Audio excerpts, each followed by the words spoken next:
पर एक खबर एजेंसीज के हवाले से आपकी स्क्रीन पर आप देख रहे हैं।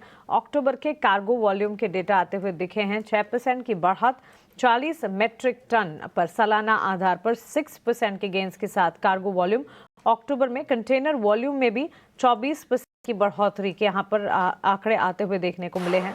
कार्गो वॉल्यूम्स और साथ ही प्रोडक्शन कैपेसिटी, वहीं लॉजिस्टिक्स और ट्रांसपोर्ट वॉल्यूम पर लगातार फोकस, और इस वक्त 6% का इजाफा कार्गो वॉल्यूम्स में नजर आ रहे हैं। कंटेनर वॉल्यूम्स में 24% की बढ़त पर कामकाज। इनफैक्ट ये ताज़ा ब्रेकिंग इस वक्त आपके स्क्रीन पर। अडानी ग्रुप स्टॉक्स पर एक राय सौमिल आपसे जानना चाहेंगे। ये एक न्यूज़ फ्लो है, लेकिन पिछले दिनों हमने देखा अडानी ग्रीन के स्टॉक प्राइस में जबरदस्त एक्शन देखने को मिला था। ऑफ कोर्स नतीजों का एक रिएक्शन था जो कि स्टॉक में रिफ्लेक्ट होता हुआ दिख रहा था। अडानी पोर्ट्स पर तो एक राय दीजिएगा ही, लेकिन अडानी ग्रुप स्टॉक्स में भी अगर कोई पर्टिकुलर स्टॉक आपके फोकस रेडार पर है, बताइए। बहुत समय से अदानी पोर्ट ही एक ट्रैक कर रहा हूं, क्योंकि मुझे लगता है कि ये मीडियम टर्म लॉन्ग टर्म दोनों ही ट्रेंड बहुत ही पॉजिटिव है। अदानी पोर्ट में 200 डेली मूविंग एवरेज के ऊपर चल रहा है, high top high bottom formation है।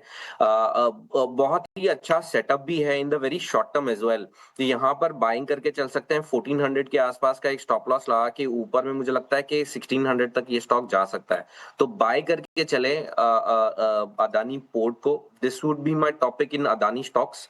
दूसरा और एक जो स्टॉक आपने कहा अदानी ग्रीन, यहाँ पर मुझे लगता है कि थोड़ा सा वेट एंड वॉच करना चाहिए, क्योंकि बहुत शार्प मूव्स होते हैं और बहुत समय के बाद 200 डेली मूविंग एवरेज के ऊपर क्लोजिंग आई है।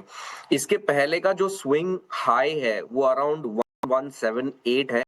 इसके ऊपर एक बार क्लोजिंग मिल जाए, फिर उसके बाद इसके अंदर एक बार रिविजिट करके बाई साइड पर ट्रेड लेना चाहिए। I am not negative on the stock, लेकिन कंडीशनली 1178 के ऊपर एक बार क्लोजिंग मिल जाए, उसके बाद मीडियम टर्म में 1430 1440 के आसपास के टारगेट बन सकते हैं। एब्सोल्युटली। तो चलिए अडानी पोर्ट्स और अडानी ग्रीन पर एक नजरिया आपके स्क्रीन पर इस वक्त आप देख रहे हैं। एक छोटे बैंकिंग काउंटर्स में से बीओबी भी फोकस रहेगा, क्योंकि जब कंपनी के नतीजे आए तो कम पैमानों पे जो नतीजे थे वो उम्मीद से बेहतर आते हुए दिखे, और ब्रोकरेजेस को भी ये नतीजे जो हैं वो काफ़ी पसंद आ रहे हैं। आप देखिए नुवामा की राय, यहाँ पर उन्होंने खरीदारी की बरकरार रखी है और लक्ष्य 280 से बढ़ाकर अब 320 कर दिया है। हाल फिलहाल हमने एक ज़बरदस्त एक्शन पीएसयू काउंटर्स में ऑलरेडी देखा है। सौमिल, क्या राय रखते हैं आप बीओबी पे, और अन्य कोई पीएसयू काउंटर जो कि आपको अच्छा लग रहा हो फिलहाल? सौमिल, आपको शायद अनम्यूट करना पड़ेगा। Apologies.